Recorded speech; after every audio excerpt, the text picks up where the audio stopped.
Okay, so hello again, Imogen. So thanks for agreeing to be interviewed by me for Interregnum. Interregnum's a radical blog that was established by one of my colleagues at the University of Glasgow. Although we're not affiliated with the University of Glasgow, we just happen to be have a few people within the Glasgow area, kind of scholars and activists, working around social justice issues like inequality, anti-fascist work, things of that nature. So yeah, I want to introduce you shortly, Imogen, if that's okay. So Professor Imogen Tyler is a Professor of Sociology at Lancaster University. Her research interests include social inequality, social justice, and social problems from an interdisciplinary perspective.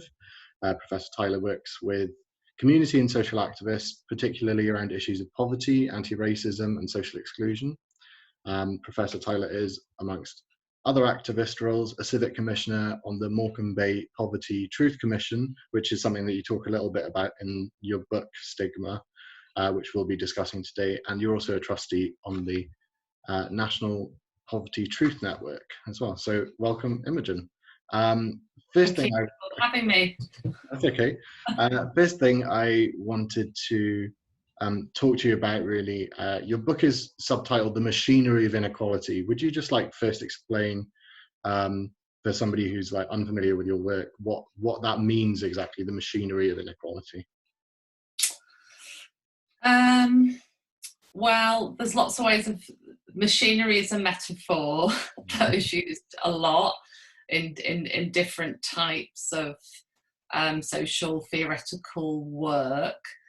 I think the reason I kind of started thinking about machinery in particular is I wanted to connect social history of work on the history of capitalism, so particularly social history work around enclosures, so going back to E.P. Thompson's work, and the enclosure of land in England, and the ways in which new machinery or arguments of progress and agricultural improvement were used to displace people from access to common land and common rights. And I wanted to think about resistance to those processes historically. So we might think about the diggers or the levelers and the radical histories of trying to disrupt and those enclosures, and hand weavers who literally broke up power looms. And so I was trying to think about that radical social history, but which is often understood as prefiguring the Industrial Revolution, and in a way that movement into that period of capitalism. But I wanted to connect that also with colonialism, and thinking about how that enclosure movement within England was prefigured by other types of colonial forms of enclosure, which were also dependent upon machinery. I'm thinking here of the ways in which we might think of slavery as a form of enclosure, transatlantic slavery, and the slave ship indeed as a machine, and as part of the plantation actually as a factory system. And I'm of course drawing on the work of lots of other historians and scholars in thinking in this way. One example that comes to mind is Edward Baptiste's work. So he writes about, in his book The Half That Has Never Been Told, writes about increases in cotton production on plantations in the early 19th century, and how the machine, the cotton gin, is often used as the explanation. And actually his argument, which he demonstrates in great detail or evidence, is how actually that increase in the factory system on plantations isn't about the cotton gin. The explanation is that is actually torture and what he calls the whipping machine. And it's the whipping machine that increases production. It's actually the transformation of enslaved people and later indentured people on those plantations, that it's the transformation of them into machines. And then I started to think about, I suppose what it's thinking about the forms of the machinic nature of capitalism itself, how it relates to forms of enclosure and histories of resistance against enclosure, that propelled my thinking through machines. But also I wanted to think about the interconnection between different types of machinic forces. So if we started from the present day, I think we'd be thinking about the digital, and the ways in which online technologies and digital technologies represent kind of new movements of enclosure and resistance, and are also machinic in their forms. So I suppose the machine is both a metaphor for me for thinking about interconnecting systems which produce disenfranchisement and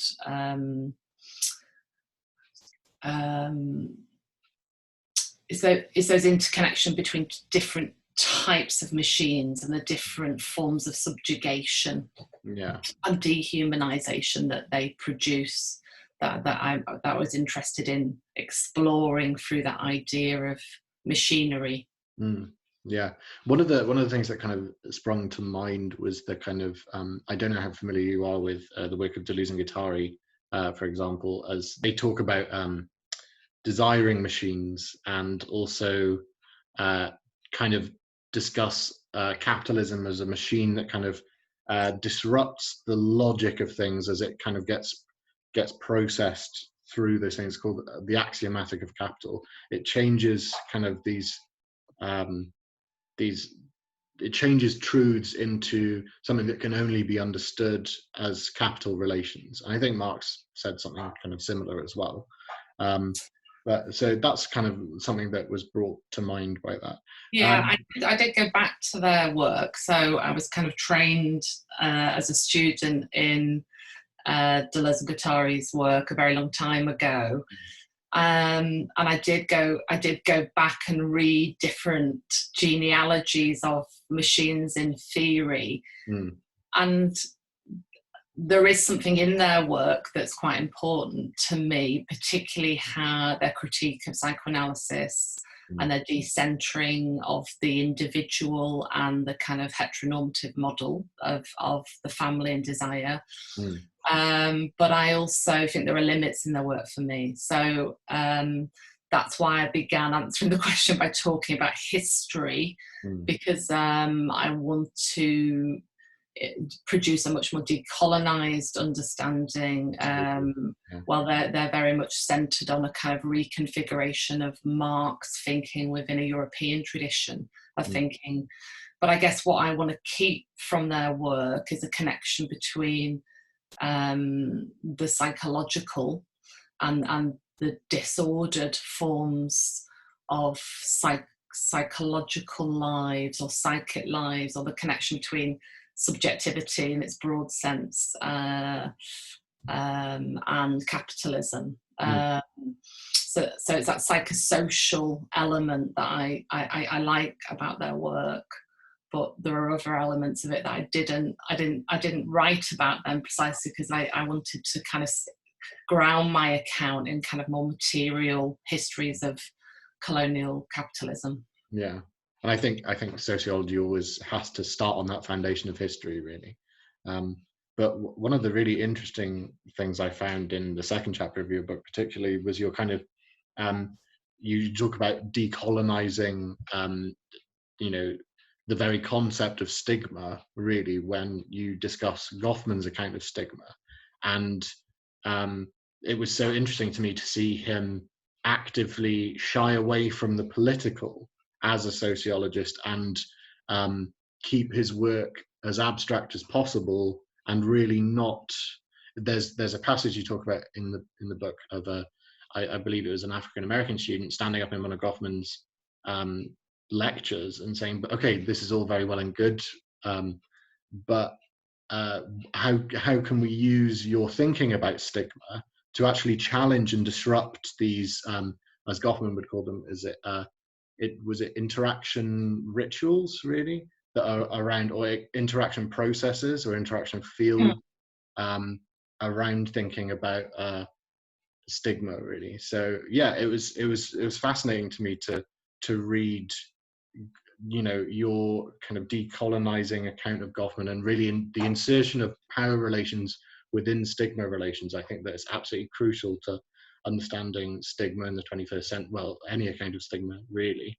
Um, what did you feel was missing from Goffman's account? I've kind of answered the question for you a little bit there, but what did you feel that was missing from Goffman's account of stigma? And do you think that micro-sociology always kind of tends to ignore systemic problems and kind of err on the side of individual agency? Do you think that's a problem with micro-sociology in general, or do you think that was just a problem with Goffman's account of stigma?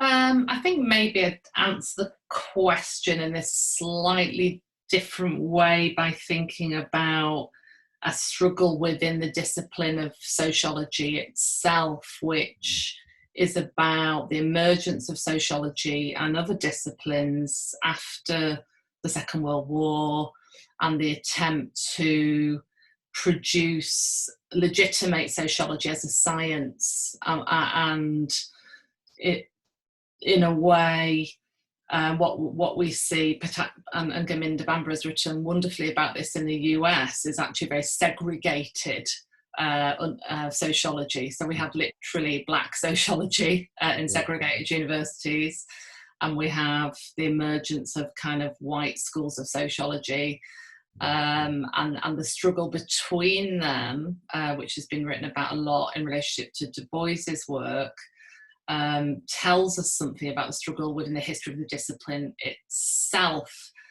And I guess I see Goffman as one version of that, which is an attempt to delimit sociological inquiry on a particular plane of what he calls micro-sociology or interactional sociology, which sort of avoids the problem of the question of history and power by saying, that his interest is explicitly on interactions in everyday contexts. But my argument would be that sociology has to be much more in a kind of C. Wright Mills tradition of linking history, individual biographies, and the social, and question that means thinking about questions of power. So I suppose what I in that chapter I attempt to resituate Goffman's work within the specificity of the civil rights movement, which he was living through and teaching through and writing stigma in order to challenge and I suppose expose the impossibility of separating out sociological inquiry from the events that are happening around us, but of also the events that led to those events. So I suppose my argument would be that sociology can't not engage with those questions of the political, the historical, that shape society. And to think we can just creates a very blinkered or narrows our understanding of what's actually happening. Do you think there was something in the kind of the turn towards sociology as a science that helped it to become abstracted from these political realities? Do you think there's something in that, or in a kind of present itself as scientific, it kind of eschews these more the messy political realities of history, I suppose? Well, of course, sciences are not neutral endeavours either. They are also built on methods and theories and practices which are also deeply entwined with histories of human society, including colonial histories, and lots of scientists are now engaging with those questions, you know, to understand the Anthropocene and to understand environmental catastrophe that we face. We need to understand that in relationship to the global history of colonialism and enclosures too. So I think it's that there's a kind of increasing realization across all disciplines, whether they claim legitimacy through the concept of being scientific or not, that actually we have to understand that the fields in which we work are never neutral and they're situated. So, but it is an interesting question for sociology, in as much as I think that sociology is much more interdisciplinary in the UK, for example, than it is in the US. So that there's also differences that are regional in the development of disciplines. And I think perhaps we're fortunate in the UK that we've always been, the reason I found a home in sociology, which isn't my original discipline, I think is because it's very open here. And because in particular, it is tended to incorporate cultural studies and gender studies, and had a more flexible and multidisciplinary approach as a broader school. So I suppose it's also, your question points to questions of method and what methods we use and how we collect evidence to answer the research questions we have. What evidence counts as evidence as well? Yeah, and that is never a static or neutral process. It's always one inflected by history and positionalities and power. Yeah, I also am not. I didn't start out my life as a sociologist. I started out in the field of psychology. So it's interesting to hear. You know, I feel it is very open. I started studying sociology because I was interested in sexuality. So, and that was not traditionally the field of psychology, or if it was the field of psychology, it was kind of fitting more within the kind of essentialist paradigm of sexology than it was in any kind of like critical tradition as the sociology of sexuality is. But anyway, that's kind of that's a bit of a footnote. But so there's obviously, we're talking a lot about power when we talk about stigma. So part of your work is in a way a response to Foucault, in that Foucault is kind of arguing in Discipline and Punish that we're moving away from the body as a kind of means of punishment. You know, punishment becomes more psychological than it does physical. But what your account of stigma does is really bring the body back in to those discussions about, you know, I mean, there's just some things that you point out that Foucault is empirically wrong about. You know, as modernity progressed, you know, there wasn't, I think there was a point you brought up when there's a talk you gave that actually the majority of like physical punishments of I'm trying to remember this exactly now, but it was to do with you know, I think it was to do with lynchings, and you brought it up as a way to kind of statistics about lynchings to kind of counter this idea that we've moved away from, you know, punishing the body specifically, and, you know, moving on to more psychological forms of things. So kind of where do you think your work relates? How do you think your work relates to Foucault's thought specifically, would you say? I'm quite a big fan of Foucault, so I'm just going to put that out there, because although, you know, we can do lots of, and historians have lots of historical correction sometimes to the evidence base on which he produces his social theoretical accounts. I think there's and there's much useful in his work, but I suppose specifically, and again it relates to possibly the relationship between what we might call the psychological and the social, and to this idea in his work that, you know, that punishment, because hangings, for example, move indoors initially, so they stop being public spectacles and they move inside, so we don't see them, and then the idea that the body becomes less of a focus for punishment, and we move into more of a psychological realm of social control, and panoptical would be the big example. I suppose what I wanted to do was to trouble that idea of that being a shift by pointing to some counterexamples of actually the re-eruption of physical forms of control, but also, and so in a way that account only makes sense again if you have a specific European understanding of capital punishment, for example. But also more than that, I wanted to think about how stigma originates in an understanding of something that which is written on the body literally, and to think about that meaning of stigma from Greeks onwards as a way of writing and classifying bodies, and how we can't really disentangle the psychological from the material, or we shouldn't.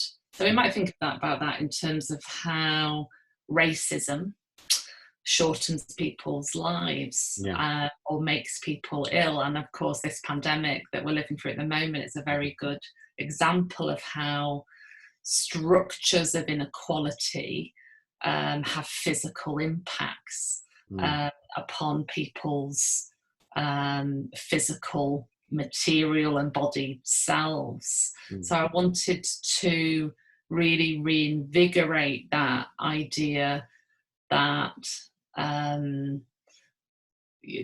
if the punishments or the forms of social discipline are more psychological, they're nevertheless not embodied. And they're not, and they are lived in the body. So I wanted to disrupt that sense that the discipline is I suppose the entire book really is partly interested in continuities, and of course Foucault's big thing is about how we move from one phase slightly to another, so it's slightly more dramatic. And what I wanted to do was emphasize those continuities and think more psychosocially with the idea of discipline and punishment through stigma as something that's written on the body. So something that might become more symbolic in its form. So we might not put vagrants in stocks anymore and throw rotten fruit at them, or we might not punish women in public. Nevertheless, and I do this in the book, when we think about something like the witch hunts, or as an historical form, we might connect that to much more symbolic forms of shaming, trolling, rape threats or whatever in digital forms, and they have material effects on people's lives, and are embodied in the sense of those effects. So I suppose, and I don't really do this in the book, it would be about thinking about what we might call mental health, much more as an embodied condition. No, it's really interesting, and it's like you said, we don't put vagrants in the stocks, but we still, have things like anti-homeless spikes, so people aren't allowed to sleep outside and things like that. There's still these kind of very subtle and very structural forms of punishment, really, and of punishing the poor as well. Yeah, and we have entire media industries built around extracting profit from that stigma. Absolutely. Yeah. Well, yeah. One of the things that, because we touched there on the pandemic and the structural inequalities that are not everybody is facing this pandemic in the same way, and that's because of systemic things caused really by austerity and the decimation of public services by 10 years of Tory rule, really. And what I wanted to ask you was, you focus a chapter on this, really, the stigma machine of austerity. How do you explain stigmatization as coupled with economic policies such as austerity, and how are those interrelated for you? So, relating back to where we began the conversation, what I wanted to do was think about austerity as a form of enclosure. So as a form of accumulation of resource, which as lots of people, Danny Dorling springs to mind, have shown, austerity is a kind of privatized. That's what enclosure is. It's a form of privatization, which is about property ownership and extracting what are common resources in order to create wealth for those at the top in terms of inequalities.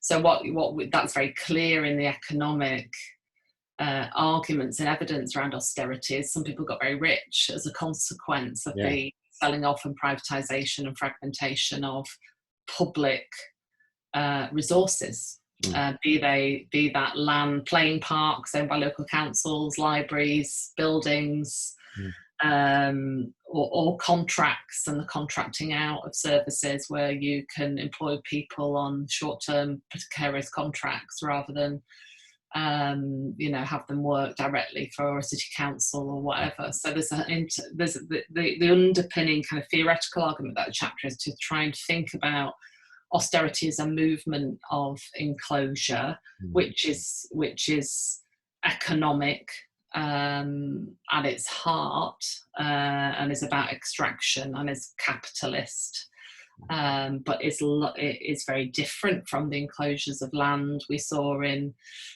England that E.P. Thompson writes about in the 18th century, 19th century. But it's actually the movement of capital is not also dissimilar, or there's a continuity there. So again, it was around thinking about that continuity. And of course, enclosure is not just about land, it's a resource, it's about the enclosure of people. And I think that chapter really focuses on England, and we can see how in those regional disparities that has austerity has differential impacts. So that chapter draws in particular on my work with the Poverty Truth Commission and the ways in which I was fortunate enough to work with local communities to see the kind of some of the real-time impacts of those enclosures upon disadvantaged groups. So I don't know if that answers your question. And again, no, it doesn't. I suppose it's thinking, about disciplines that we tend, that economics tends to be thought of as a different discipline from, and I suppose what I try to do is to be perhaps more materialist and think about how the economic is intertwined with the sociological, and how both are legacies of historical forces. That makes sense. Yeah, it does. With if we're kind of talking about economics as well, one of the things you focus on is at the start of a chapter, you give an account of a young man called David who's had, it seems, kind of everything taken away from him by these austerity policies, and he's addressing a group of people who are kind of leaders in the community and like council leaders and things like that. So he's kind of addressing the people who've been sort of complicit in these policies in some ways. But you talk about reductionism by numbers, which are used as stigmatizing practices. So the conversion of kind of people or resources into numbers, and like assigning numbers is like a construction, a kind of the logic of market economies, is something that you talk about. And I was just wondering how this practice of numbering people is used to stigmatize them in other contexts. Mm. Well, there's so many examples, isn't there? And the most obvious one that perhaps springs to mind is the literal tattooing of people as numbers at Auschwitz concentration camp during the Second World War. But if there's many, many more examples, and I pick up on quite a few. That's actually one of the threads that I follow through the book, which includes the numbering of refugees in the border in Europe in much more recent years. One of the things that interested me when I did the research for this book was that I did a lot of reading around kind of plantations and plantation economies, and how what we now call financialization, and how it's built on forms of accounting and accountancy actually originated in plantation economies. And again, someone like Baptiste's work, but the work of others, illustrates how those techniques were sort of tried out in colonial contexts and then came back into and shaped things like the industrial factory models in places like Lancashire, where I live. And what we've seen and we all experience is how those techniques of counting and accountancy are used to discipline all of us in our workplaces, but also in formations such as welfare state regimes, etc. I mean, it feels we couldn't feel more driven by statistics, league tables, numbers than we are. So I suppose in that story, what I try and do is connect something very specific to where I live and poverty and disenfranchised, the experience of being a number in a system and being numbered and being classified, to, austerity itself as a kind of system of financialization and extraction.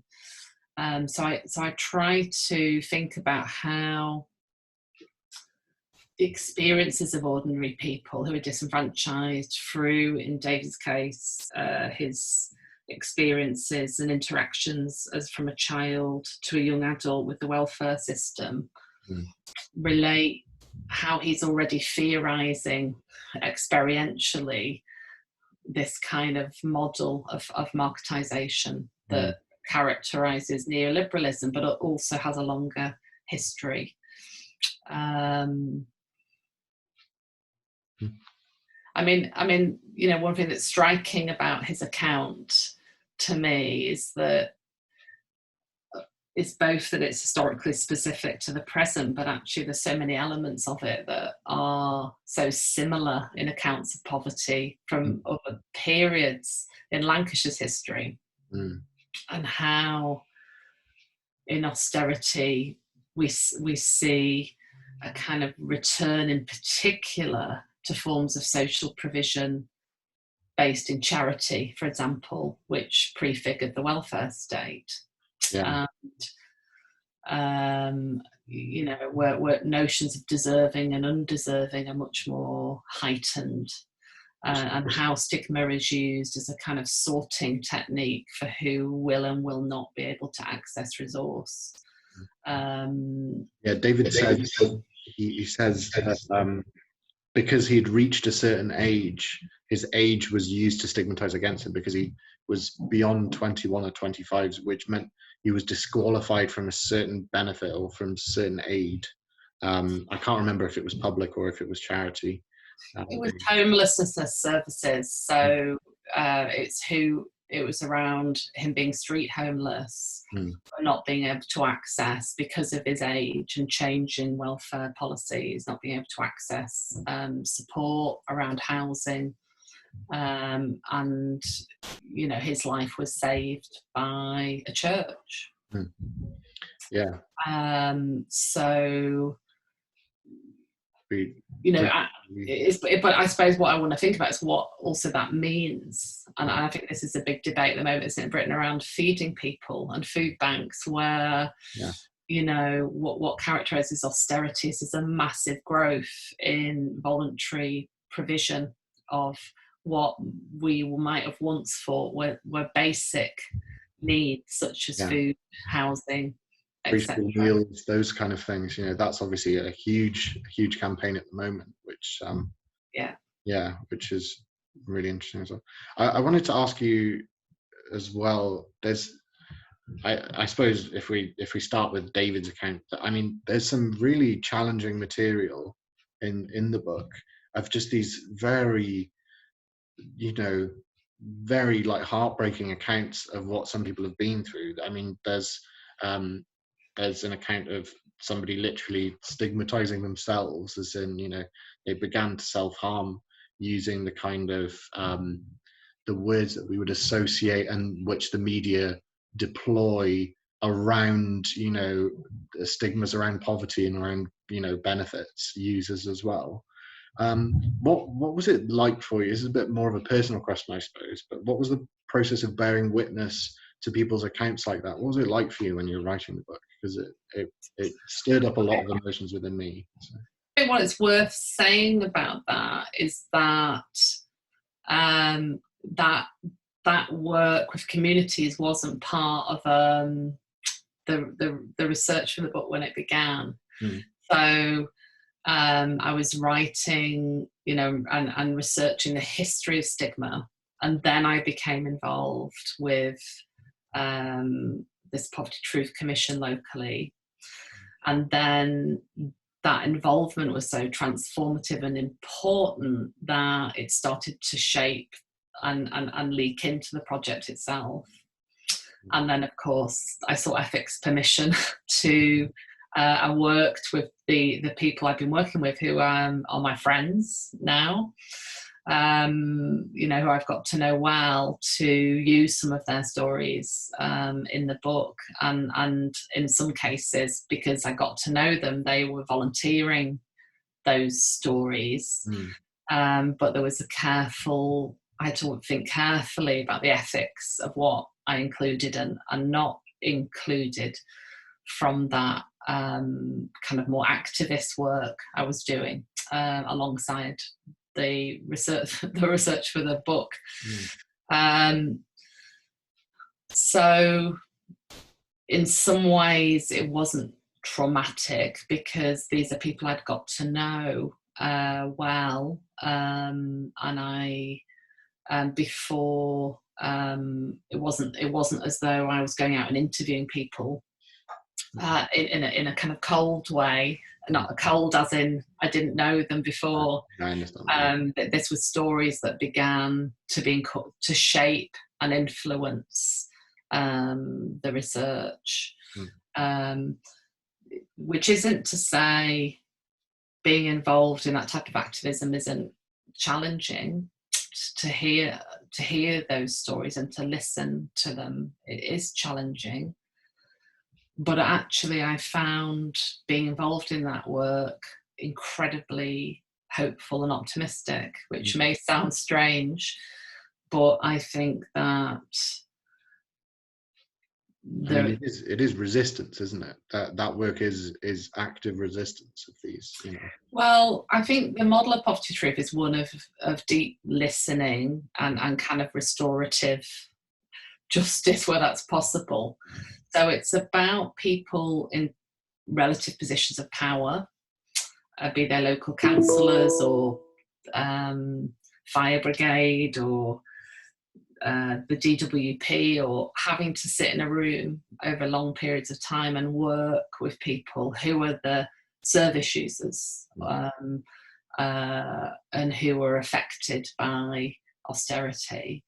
And I think what we're taught to do, or we learn to do through that process, is see things from everyone's perspective. And the transformation works. The transformative nature of that is multi-directional, so that you start to see, and we would literally do this by walking together around local places, you start to see from their perspective and they start also to see from yours. And what I mean by that is austerity doesn't just impact on people who are unemployed or homeless or disabled, it actually also impacts on those frontline workers in the most incredible way. GPs who are endlessly seeing patients whose symptoms, that they're whether they're mental health symptoms or physical symptoms, are caused by poverty, or caused by austerity, and they can't cure them. They can treat some of the symptoms, but they can't cure and then they themselves are burning out and becoming ill as a consequence of the incredible pressures of their work, for example. So the point of something like Poverty Truth is a kind of relational way of working, which is trying to rehumanize all of those relationships and to see things from multiple perspectives. But it can have quite transformative local effects as a way of working. I can't remember your original question now. Okay, so I suppose in a weird way, it's the opposite of traumatic. In a weird way, it's a way of being more fully connected and allowing yourself to be transformed by the material realities of others. And that means you feel less isolated and you feel there's more purpose to your work as an academic. So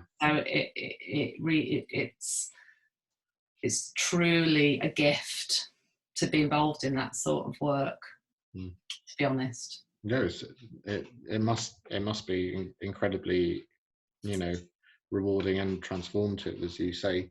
And I have to say the book is better for including those things, because it really grounds the work in lived experience and in the material realities of people who are experiencing these things firsthand. And it just shows the kind of devastating effects that these when we think of austerity, it's like thinking about society almost, isn't it? It's very abstract and it's hard to to pin down into a specific event, but you can see these kind of huge material and structural changes on the welfare system as coming to bear on these individuals. And I think it's really eye-opening, and it's just fantastic material to have these accounts of of what people, like I say, lived through and had to live through as a result of austerity.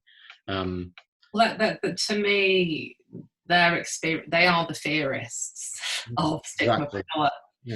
And they understand that relationship between the governmental and media production of stigma, which was used to legitimate austerity.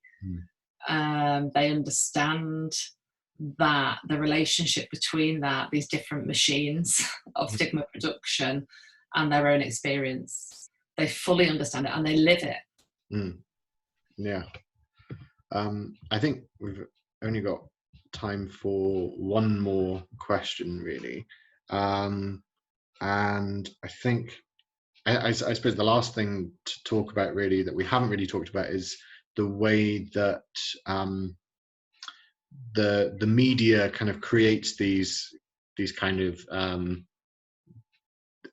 the way that media creates and projects stigma onto certain types or certain what you might call like folk devils of stigma, really,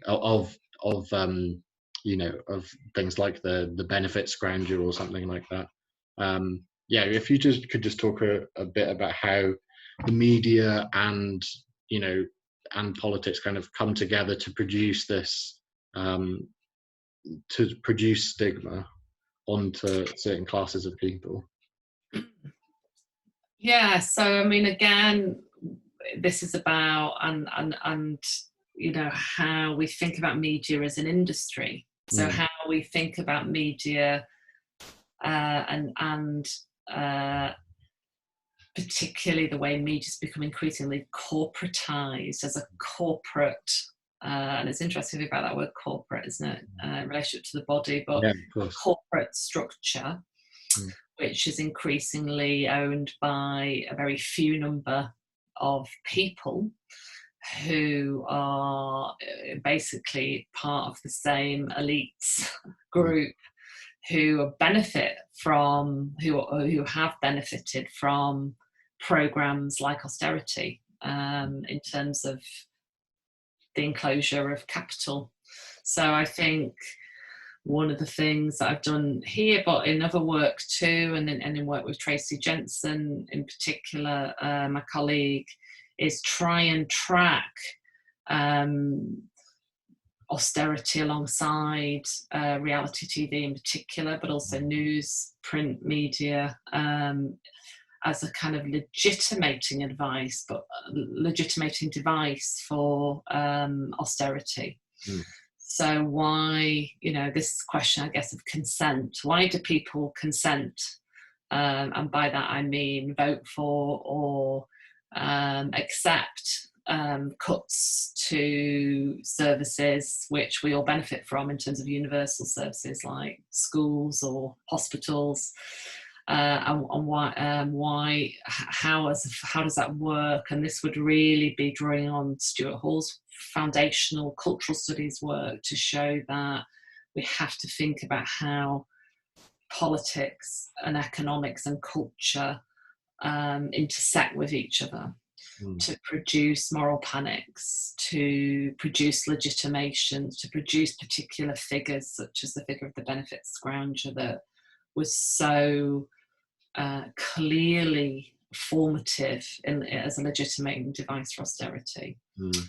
And I think, again, it's about, I suppose, we have to think about in an interdisciplinary way, and a risk of a more pure version of sociology is it doesn't consider culture enough and the role of cultural production in producing social realities and experiences. And again, through the lens of stigma, what I was trying to do was connect those different elements, those different machineries together to show how they imprint themselves and produce lived experiences of austerity.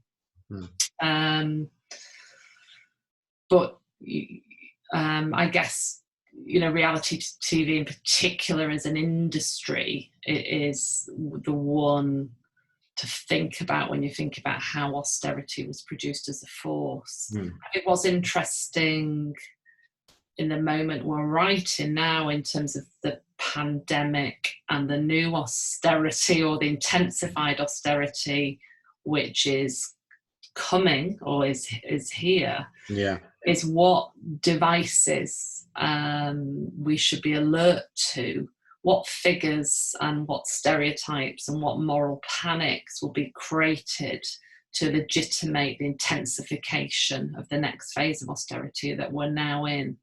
And I think that's a bit of an open question, but I guess being alert to history is, and very recent history as well as longer histories, means that we probably can find and be alert or be more critical to what those forms will take and how we might resist them. But resistance is difficult in relationship to the media stigma machine, very difficult. Very difficult. But not impossible. Not impossible, no. It's good to end on a hopeful note there, I think. Imogen, thank you so much. And Stigma, the Machinery of Inequality is out now on Z. So thanks.